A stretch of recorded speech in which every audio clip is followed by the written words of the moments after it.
Assalamualaikum warahmatullahi wabarakatuh.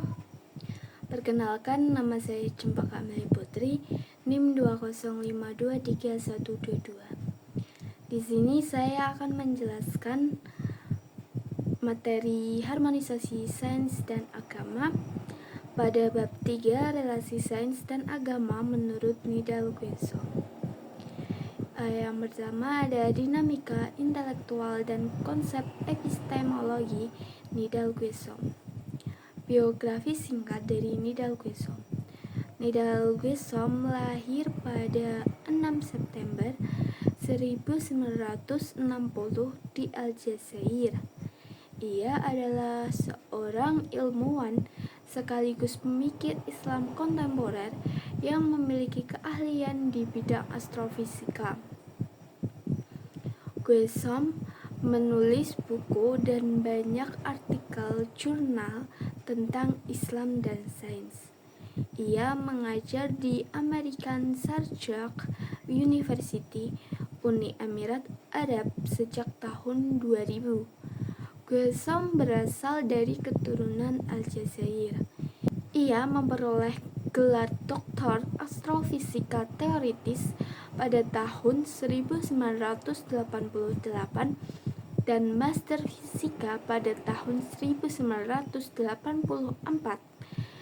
dari The University of California di San Diego, Amerika Serikat. Ia sebelumnya menamatkan pendidikan sarjana di bidang fisika teoritis tahun 1982 di University the Sciences at the Technology de Alger, Aljazair. Ia juga pernah mengikuti program penelitian postdoctoral dan sebagai ilmuwan tamu visiting scholar di NASA Goddard Space Flight Center.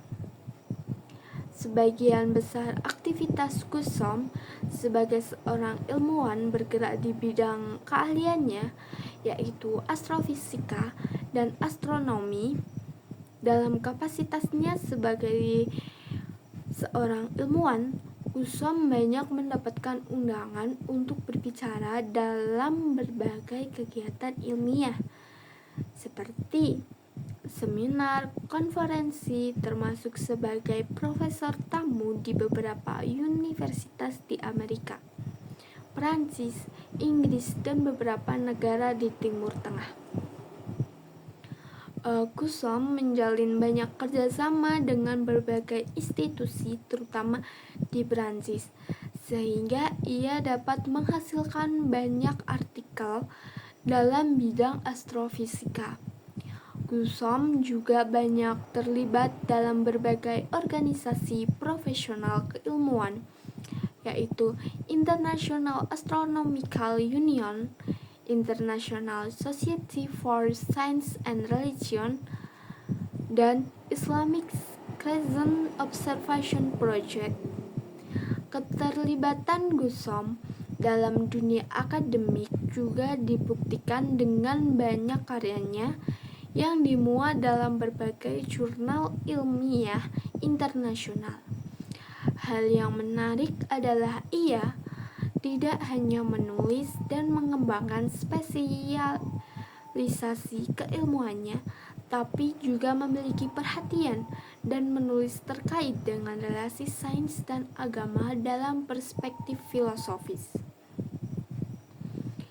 Perhatian dan ketertarikannya terhadap sains di dunia Islam tentu saja tidak terlepas dari dinamika intelektual dan fondasi epistemologi sebagai pandangan dunia yang ia miliki.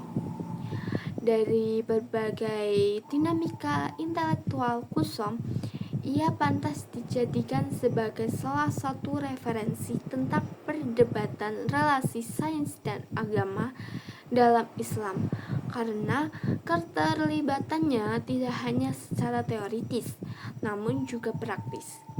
Guesson, seperti yang ia jelaskan sendiri, tumbuh dan berkembang di tengah lingkungan sosial-kultural yang sangat ketat dalam menjalankan ajaran Islam, serta sangat menghargai ilmu. Gusam sejak kecil sudah terbiasa dengan suasana kehidupan dan lingkungan intelektual.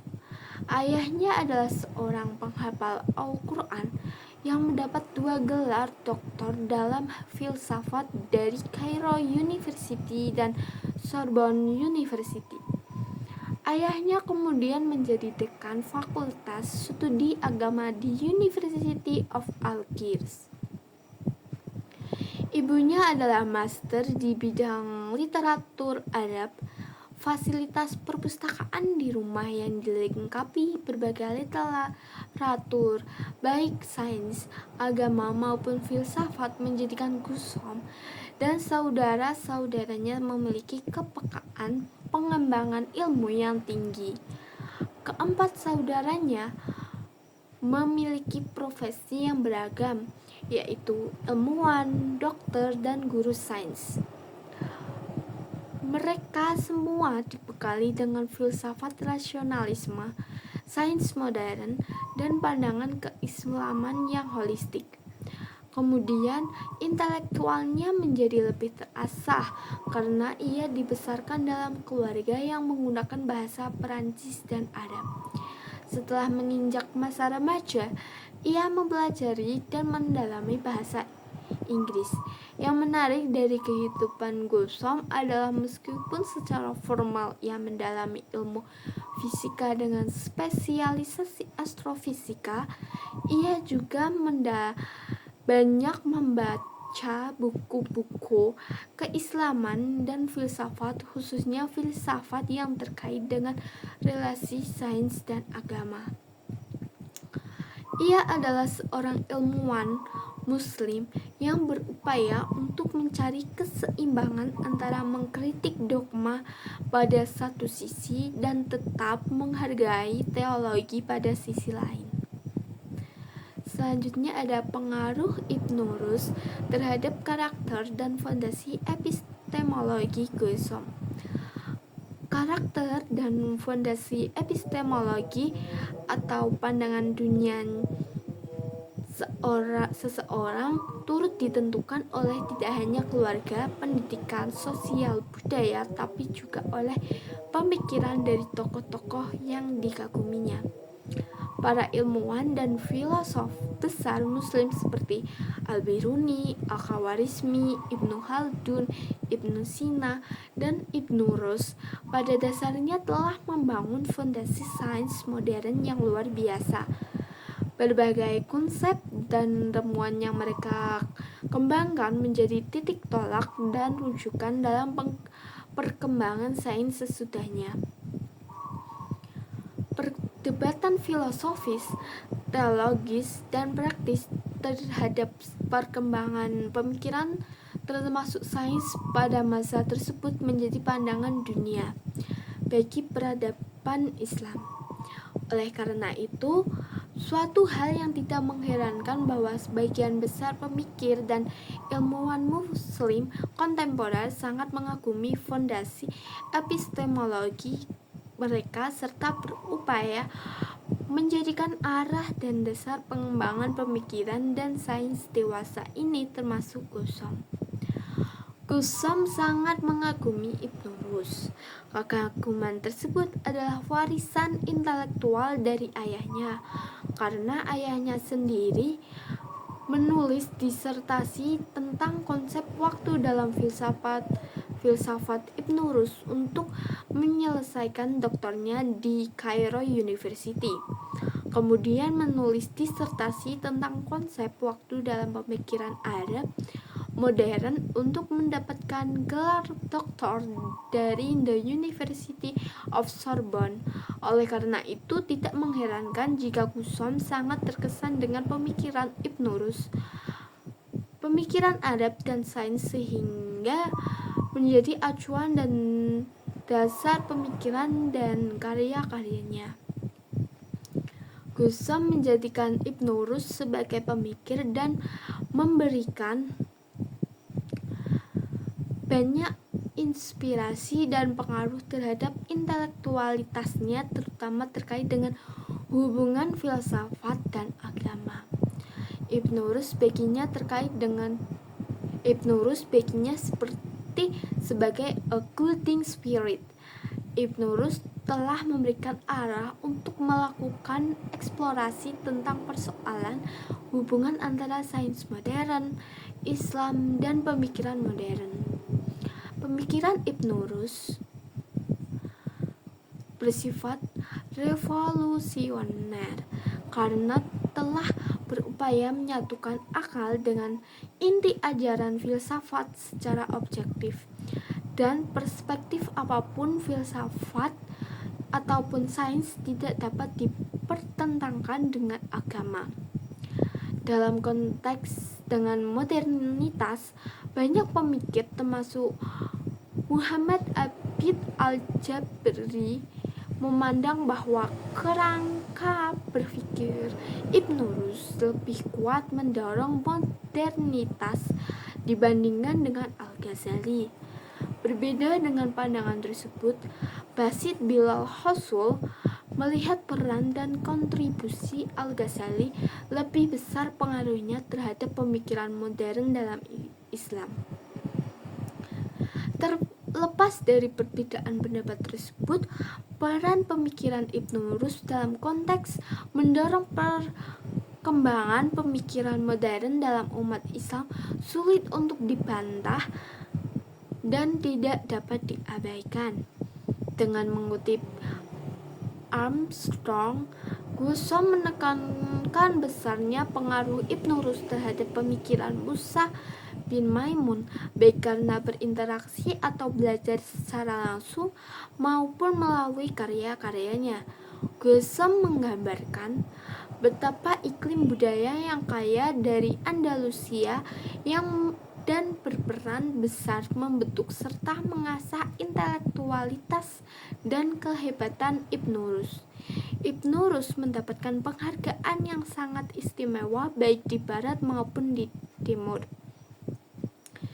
Ibnu Rus telah merumuskan kategori penting tentang 3 bentuk diskursus yang berbeda, yaitu filosofis, dialektis, dan retoris. Menurut Zainun Kamal, kausalitas sebab akibat adalah bentuk rasionalitas pemikiran Ibnu Rus. Kausalitas inilah yang menjadi asas ilmu alam dan filsafat rasional. Renaissance atau kebangkitan Eropa atau Barat ditandai dengan berkembangnya ilmu alam dan rasionalisme tersebut. Oleh karena itu, pandangan bahwa Ibnu Rus memberikan inspirasi dan kontribusi bagi kemajuan Barat sulit dibantah. Dari beberapa pendapat atas menunjukkan dengan jelas betapa perkembangan sains termasuk sains modern memiliki keterkaitan yang sangat jelas dengan pemikiran Ibnu Rus. Hal yang perlu ditekankan di sini adalah tentu saja sains modern yang berkembang di barat juga memiliki kelemahan dan penyimpangan dari prinsip dasar pemikiran Ibnu Rus. Reduksionisme sains modern ke dalam paradigma Cartesian Newtonian atau rasionalistik mekanistik menjadi penyimpangan terbesar dari sains modern. Gusom sangat meyakini bahwa pemikiran Ibnu Rus yang menyatakan bahwa akal dan wahyu serta filsafat dan agama tidaklah bertentangan, melainkan keduanya saling mendukung, adalah sebuah pemikiran yang sulit dibantah dan sudah jelas. Lebih jauh bahwa wahyu tidaklah bertentangan dengan akal, namun jika ada wahyu yang terkesan bertentangan dengan akal, maka wahyu tersebut mesti dipahami dan ditafsirkan secara alegoris.